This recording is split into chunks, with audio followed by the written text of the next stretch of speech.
Good morning, everybody, and welcome again at our Friday morning workshops. And it's great to see you all here. Again, just for the newcomers, make sure your microphones are muted, but at the moment it looks like everybody's microphones are muted.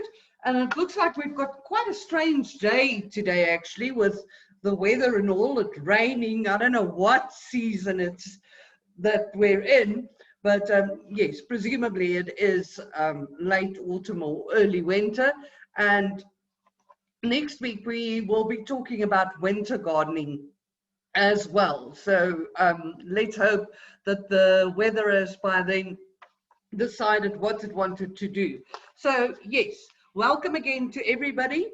And today's meeting is a bit of a secret meeting. It's the underground Gardeners Society that's meeting here today. So if you could all just keep this meeting very hush-hush, I'd be very glad, because I don't want to offend the authorities. Yes, today our meeting is all about guerrilla gardening. And I'm going to, without delay, share a lovely presentation with you again that Kay has kindly prepared for us. Thank you very much, Kay. Let me just get this little block here into the corner, and then everybody can see ever so nicely. And yes, as I say, today we are talking about guerrilla gardening. Now, guerrilla gardening is not having gorillas in your gardening. So what is guerrilla gardening? Now, guerrilla gardening is the act of taking a patch of neglected or unused public land and make it beautiful using flowers, vegetables, fruits, trees, etc., etc. And I'm sure where all of you live, you might be living in an apartment and you might be hankering to get some gardening going on the outside, or you might have a bigger property, but for all of you, guerrilla gardening could be the answer.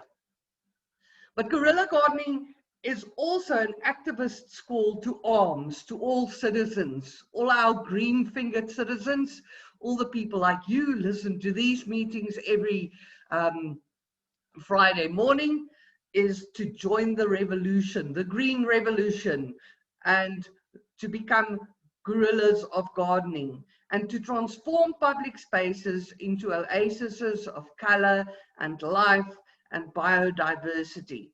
Now, who's the enemy, you would say? The enemy is neglect. The enemy is apathy. And the enemy is also the disintegration of our communities and our community spirits. Regardless of whether you are an urban or a suburban or a rural dweller, there's always a patch of neglected turf somewhere in your neighborhood that might need a little bit of TLC and might need a little bit of greening up. So if you see hidden gardening potential in sidewalks, in the cracks in sidewalks, in the neglected pieces of land next to you or in your community, you might just be a budding guerrilla gardener.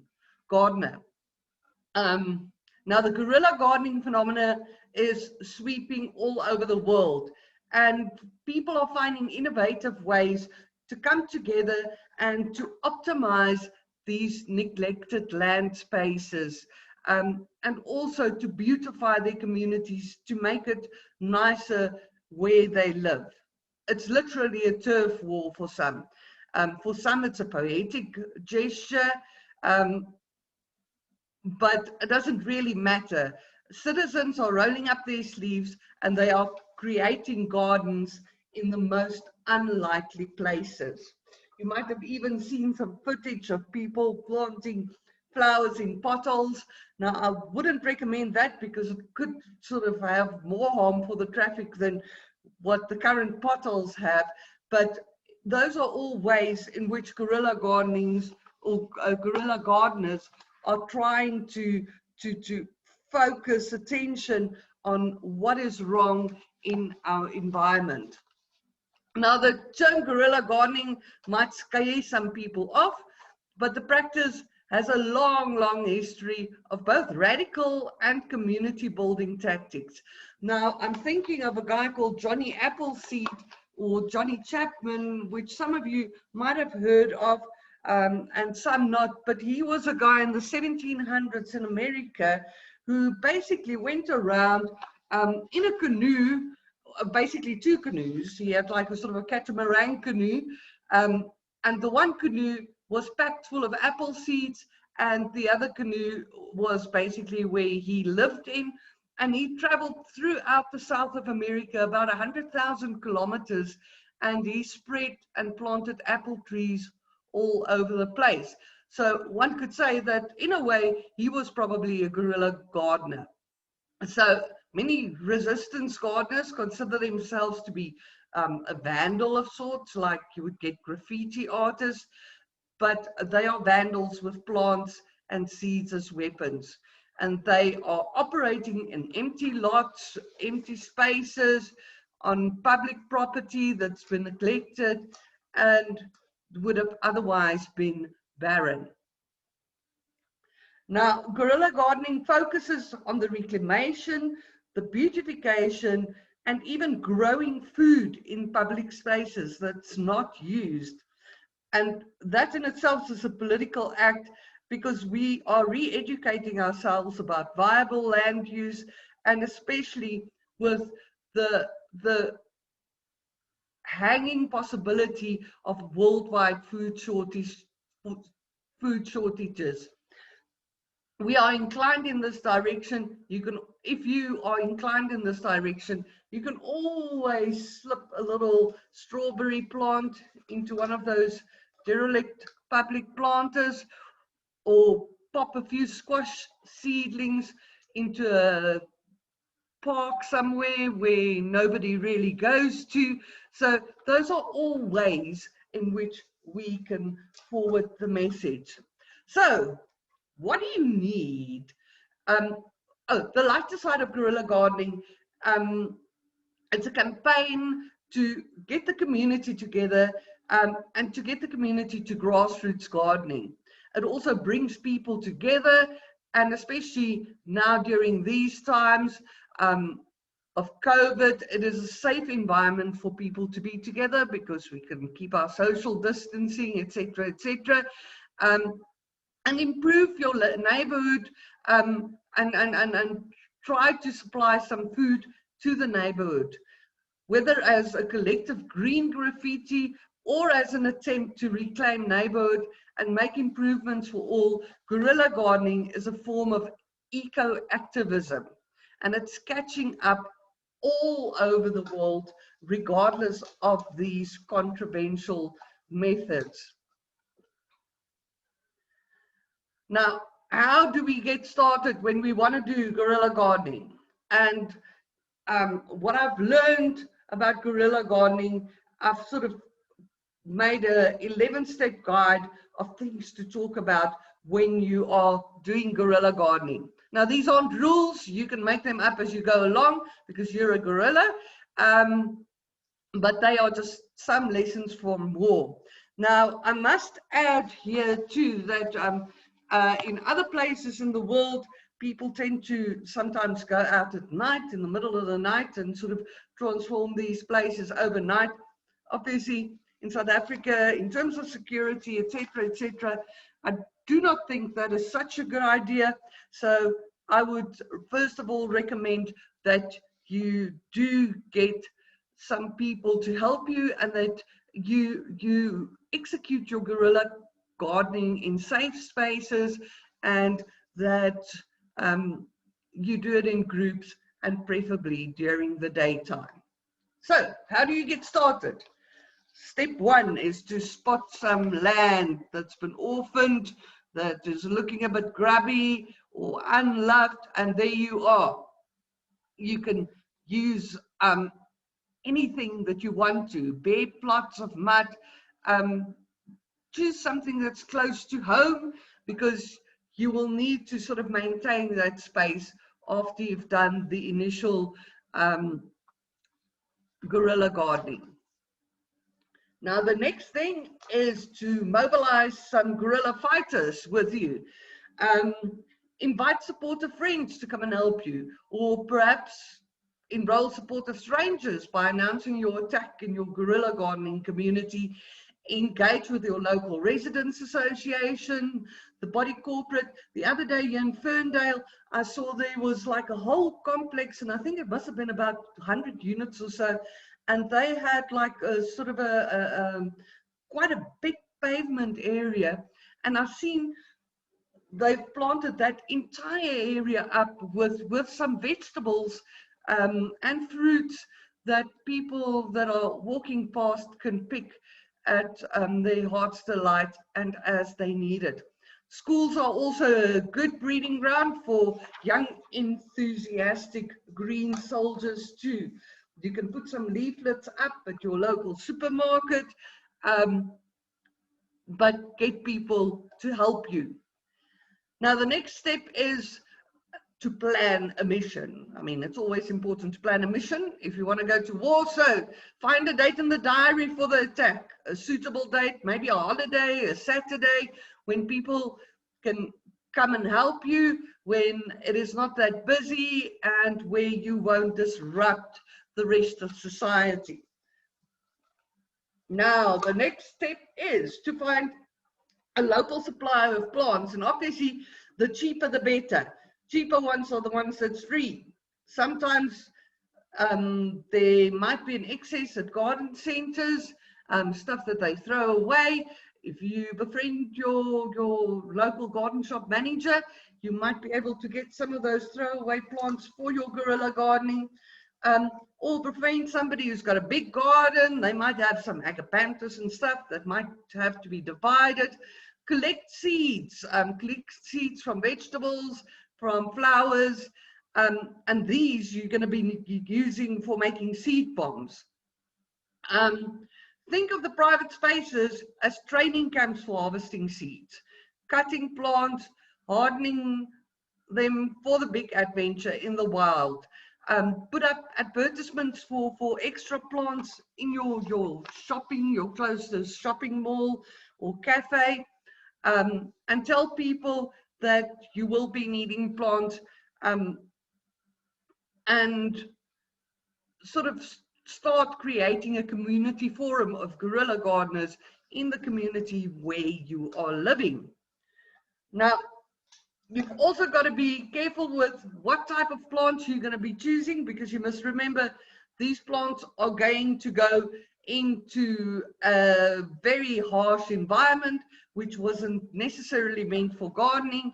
So think hardy, think resistant to water shortages and the cold, and even pedestrian trampling. These plants need to look after themselves most of the time. So they must make an impact, or they must give food or color, or they must be evergreen, and they must sort of fit the scale of the garden that you are establishing. And they really need to make a difference as much of the time as possible.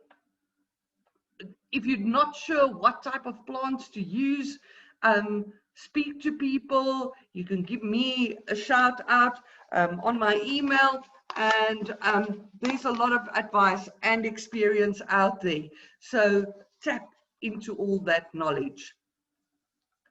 Now, it's also important, if you're going to go out guerrilla gardening, you need to get your gear together. So you've got to build up an arsenal of tools for your attack. Depending on your selected target, you might sometimes need bigger tools like pickaxes, spades, and forks, or in smaller places, or like planters, derelict planters, you might just need hand tools. Gloves, very important, because you don't know what's in that soil. And we also only want to leave our green fingerprints when we leave such a site. Also, get some bags together, whether it's recycled bags, because it's no use beautifying a space, but then you're leaving all your rubbish there. It also gives you an opportunity to pick up the litter in the area, and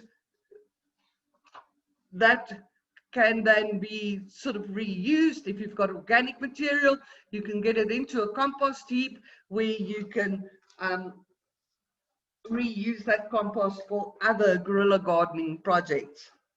Now, you must remember that all plants are going to need some water, and if it's not raining like today or in the summer, you might have to water those plants, and there might not be a tap or anything accessible.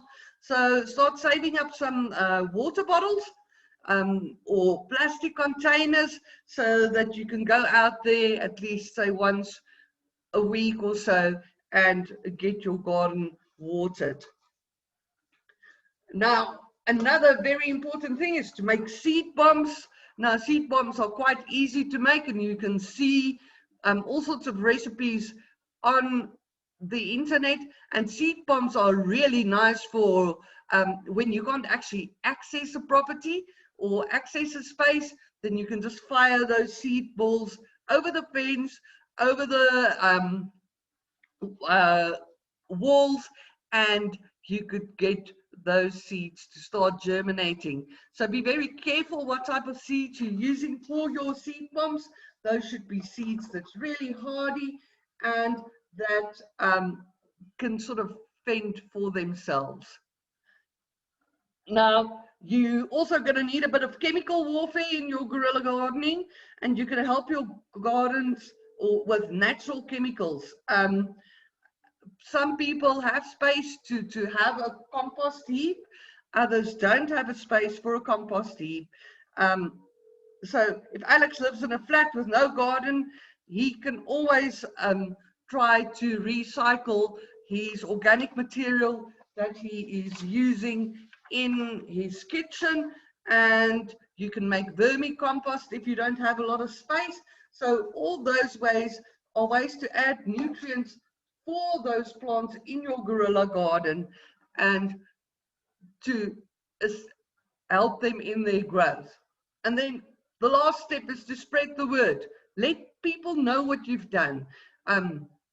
Make a few flowers, put them under doors, invite people, put a poster up at the phone box, which we don't have anymore, or the bus stop, or put a little marker in the swirl. Engage passengers in conversation or passers by in conversation while you're busy working on your guerrilla spot, and bring some spare tools if you're working there too. You never know when somebody might just stop and help you. And also welcome the media. Phone up the neighborhood Gazette or the neighborhood Times or whatever. Let them come around and have a look, and they might be able to help you in your guerrilla gardening efforts as well. So I found a nice video on YouTube about some guerrilla gardeners in Los Angeles, and I'm going to share that with you now. There you go. This sort of short sentence of guerrilla gardening is gardening on public property without permission. But essentially it's finding plots all over the city that are dirty or overrun with weeds and trash and things like that, and then going in and making it a garden, making it pretty. It's fun to have that sort of sense of danger, even though there's no real danger of anything really happening, because if anybody stops us or anything like that, it's always like, what are you guys doing? We're gardening. And wait, and they're like, okay, good, and they leave.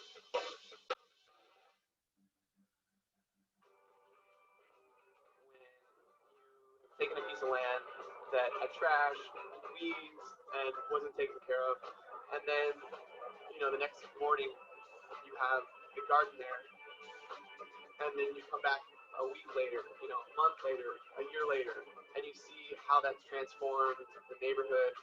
It's a really great feeling to know that you caused the change. We originally started at night.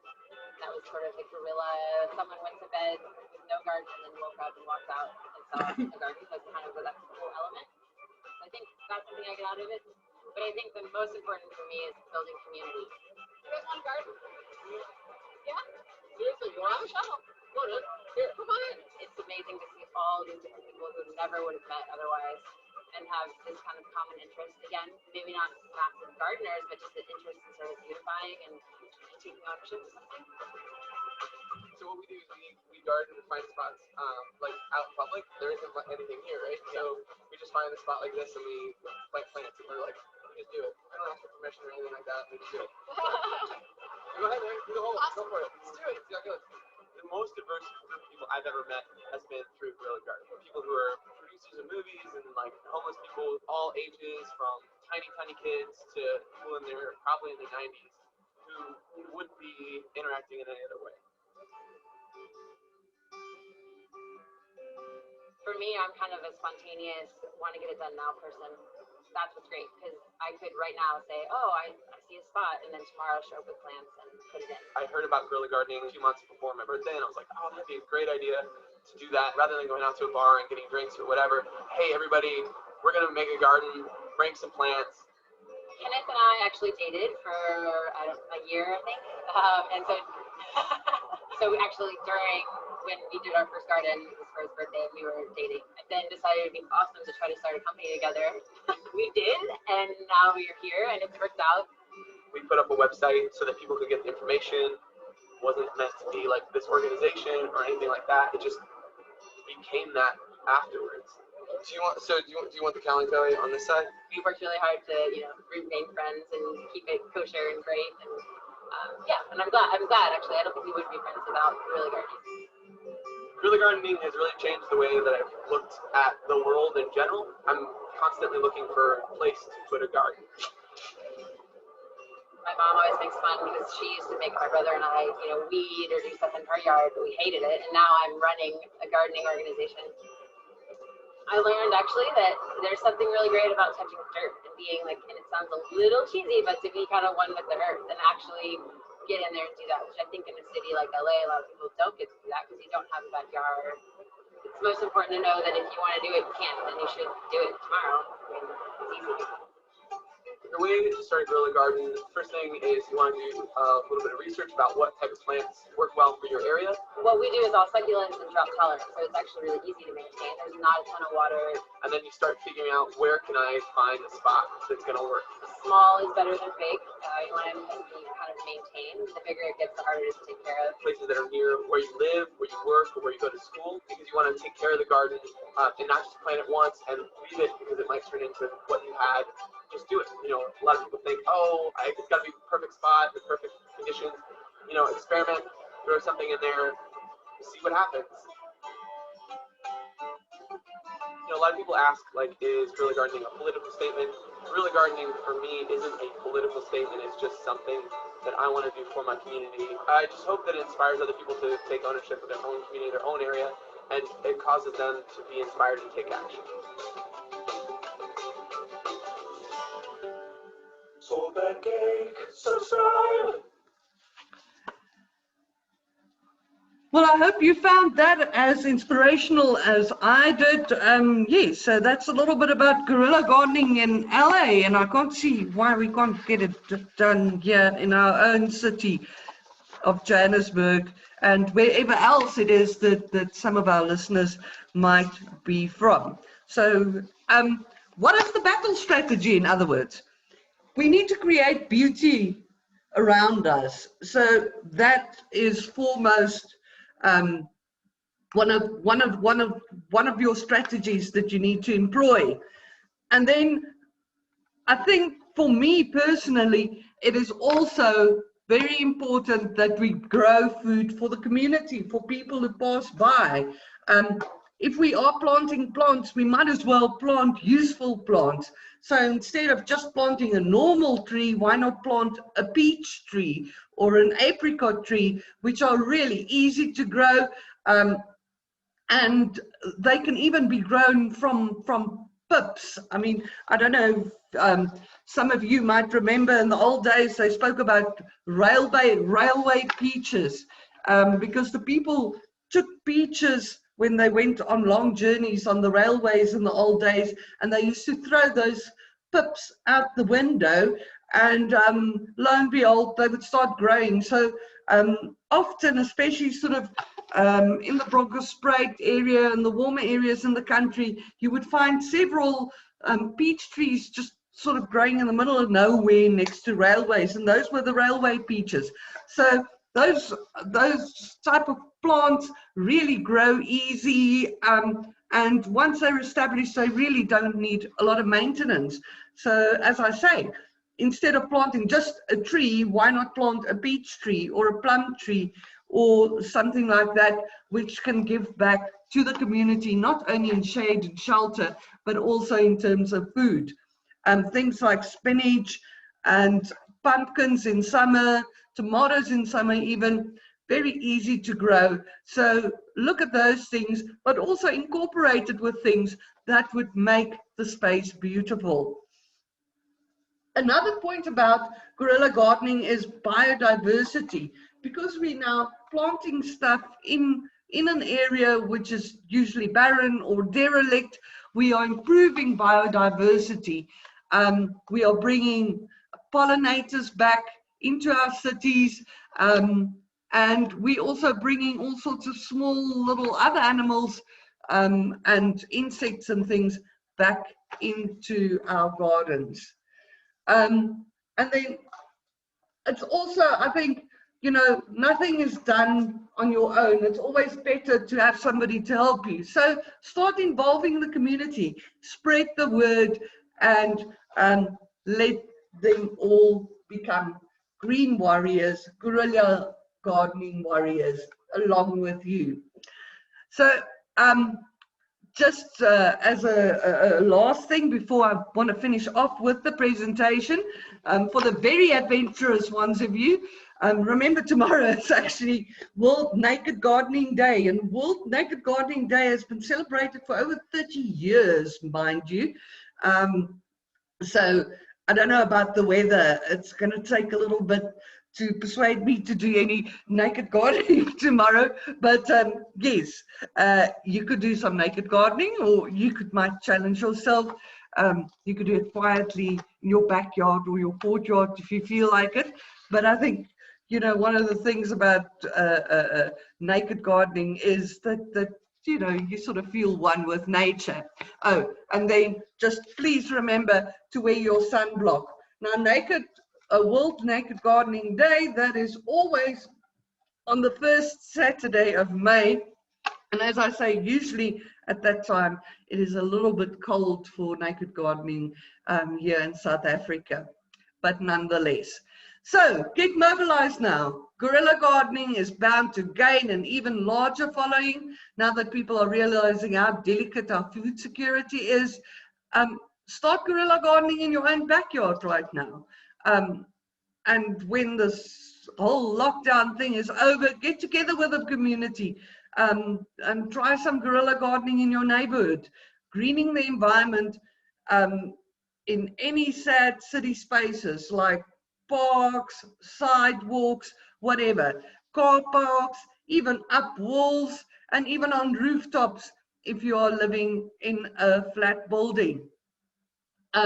It's rewarding, it's inexpensive, it's fun, and you learn to know your community. And I think for us, especially at the moment, that is very, very important, that we start working together as communities to get change in our environment. So that is it from me on guerrilla gardening. And just a quick reminder about our upcoming courses and workshops. Our gardeners course, I've still got a few places left, is starting in Bryanston at our Bryanston branch on the 4th of May. So if you are interested, please send me an email ASAP so that I can get all the information to you. And then I think I've got another 2 spaces left for our vegetable gardening workshop, also at our Bryanston branch on the 22nd of May. And Then our organic gardening workshop, also at our Bryanston branch, that would be on the 5th of June. And I actually forgot to get up during the video to just call Doris to come and help us with the draw for the competition. So if you mind with me, I'm just calling her quickly. Doris, I'm going to call you. I was so inspired by the video that I actually watched through it again, forgetting that I've got to call Doris. But yes, she's coming because we have our competition draw from last week. And let me just get to the big screen here.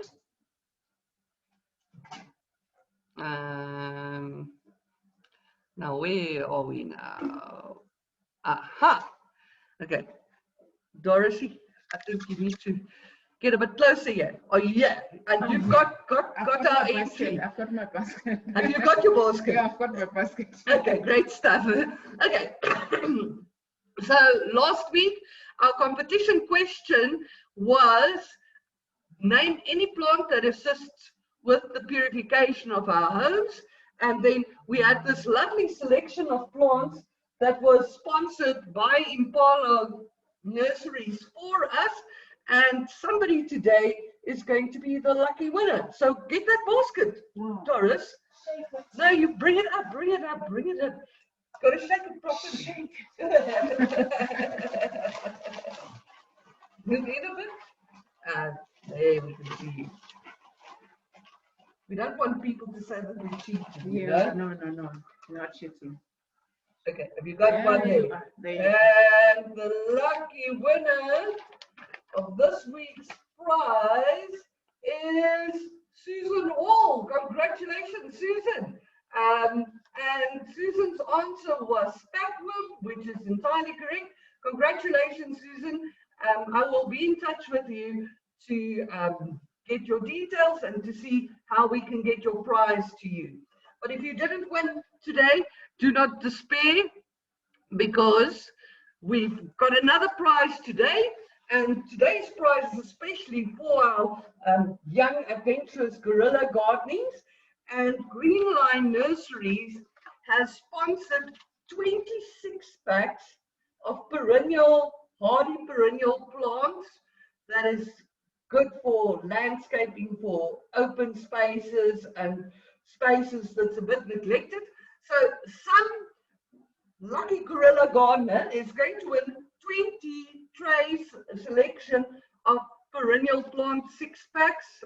Perennial plants meaning they will last year after year after year. So today's question is a very easy question. And if you want to, you can tell me what guerrilla gardening you've been up to too. I tell you, I won't give you over to the authorities. As I said, this whole meeting is very hush-hush. Doris, you're going to keep your mouth shut too, eh? I'm keeping my mouth Keeping shut. mum. Yes. Keeping mum. So send your entries to me. Tell me what is guerrilla gardening. Even tell me a little bit about what you're doing. And send your answers through to me, subi@gardenshop.co.za. And you could be the lucky winner of those 26 packs of perennial plants. So that is it from us for today. Thank you very much. And do make sure that if you don't tend to those neglected places, the next thing you might have those weeds taking up guerrilla warfare against humans. So just be very, very careful. Rather start gardening there.